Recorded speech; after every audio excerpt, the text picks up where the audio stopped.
If you must leave Africa, live well. Get the right information, get the right people to teach you, to tell you what to do, and live properly. I've always been a Pan-Africanist. I've always been someone who advocates for Africa and the reform of Africa, because I know Africa is going to get good. But I also know that people are going to leave. If they're going to leave, you cannot stop it from leaving. They will still leave somehow. So my point is, if you're going to leave, leave properly. Leave properly in the sense that get the right information.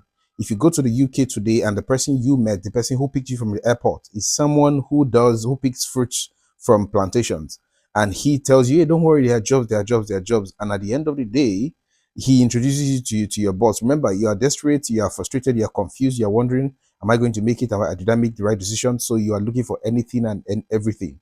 And the person hands you a lifeline that looks like, okay, he's looking good. He lives a bit good. Okay, his house is is small, obviously, but it's not so bad.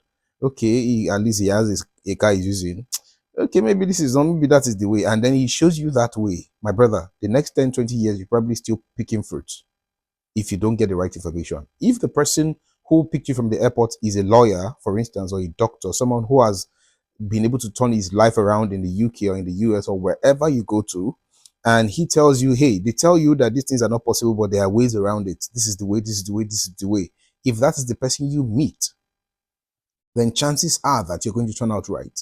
So don't just meet anybody when you want to go. Don't just talk to anybody who says, hey, don't worry, there are spaces here. My brother, get the right information, because your chances of surviving where you're going to, your chances of thriving is highly, highly dependent on the quality of information and quality of person you meet in your first few weeks. Because those times you're probably out of money, you're probably desperate now, you've spent everything you brought from Nigeria, and you want to get something going. If you get just anything going, you might be stuck.